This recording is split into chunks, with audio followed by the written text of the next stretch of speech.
Okay, Nick and Andy, we've reached the semi-final stage of Copa America across the US. Obviously, Argentina against Canada, Uruguay against Colombia. Two great semi-finals. Nick, the favourites for you, I guess it's still Argentina. Before the tournament, it was. They're here in the semis. They have a favourable draw against Canada. Still the favourites right now? Or there's been some other great teams and great performances, probably better individually than Argentina in this tournament. Yeah, listen, they're the favorites for me until I know who they'd be playing in the final, because I like Argentina against Uruguay in rather dramatic fashion. Like I think they're significantly better if they have to play the same way as Uruguay. I think they can get that done. Colombia looks sensational, and maybe it's just me not being able to get over what they did to the U.S. A few weeks ago, but they look capable of clobbering anyone. Now, that said, what they did to Panama sure didn't make the group stage loss by the U.S., even with 10 men, feel that great. But I right now it has to be Argentina, but check back with me in a couple of days. Yeah, just want to point out one of our producers, Chris, has just put in our ears that they are 27 games unbeaten, Colombia. He's a big Colombia fan, Chris. So just want to point that out once again. And they have looked sensational, especially going forward at this tournament. Andy, what have you made of Argentina? I mean, Messi obviously missing the penalty kick last time out. It's been just a bit disjointed, but they've got the job done. Like we were speaking in the Euros about maybe France or England. They play better than those teams, but it's just kind of getting it done, getting to the next stage, and just with kind of minimal effort for Argentina right now.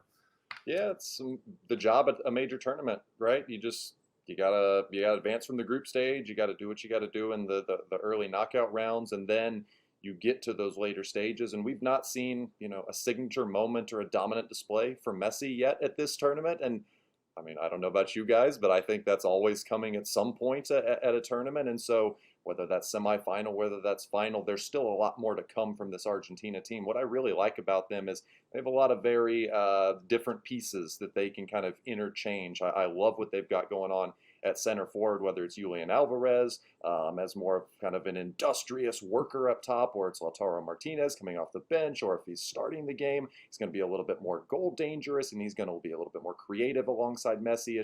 It's a great blend for Argentina, and they have, I mean, obviously they have the tournament experience. They have Copa America a couple of years ago. They got World Cup a couple of years ago. And this is just, it's business-like, I guess is the best way to describe what we've seen from Argentina at this tournament. And you see a team like that in the knockout rounds, and it's tough to not back them, isn't it?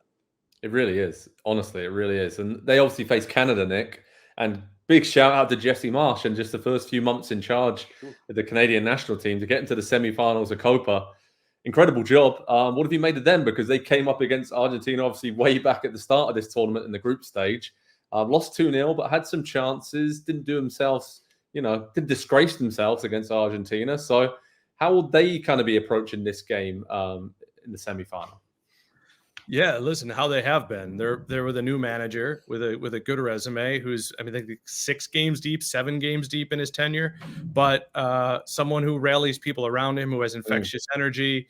And there is look, you're not a favorite. You're barely expected to get out of your group, but you think you're better than you are.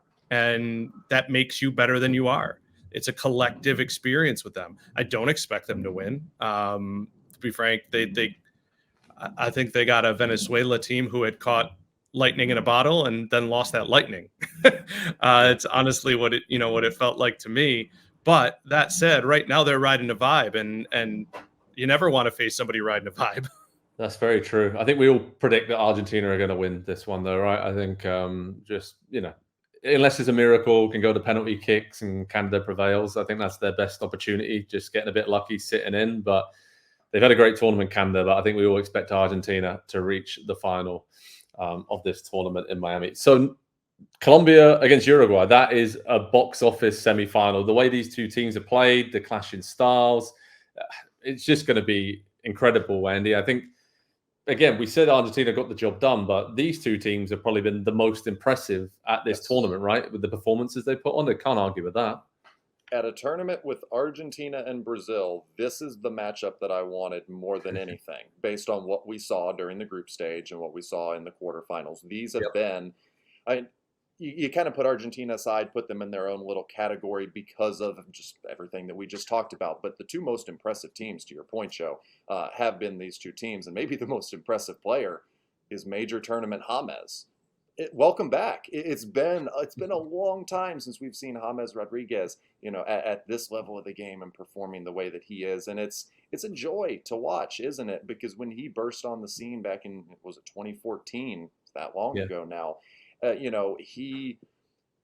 That Colombia team was just pure joy, and I still remember the goal that he scored from well outside the penalty area and just smashed it, and the way that team celebrated and the vibe that was around that team at that time. It feels like they've bottled a little bit of that, and to just, I don't know, to storm through the way that they have so far, and come up against Uruguay, stylistically very, very different type of team.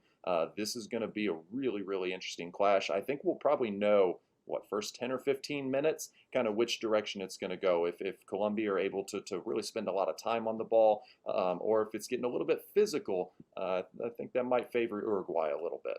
Yeah, I think so. And I think what's great about this is that there's so many attacking players that can just provide that moment for either team. You're looking at the lineups and you're not sure who is going to provide the moment, but you kind of know one of them is, right? Or I think that's been the most exciting thing for me watching these two teams, that they've been sharing the love around, and just a great attacking unit, playing very different ways, but can both be absolutely devastating when they are on top form. And they have been like that for most of this tournament.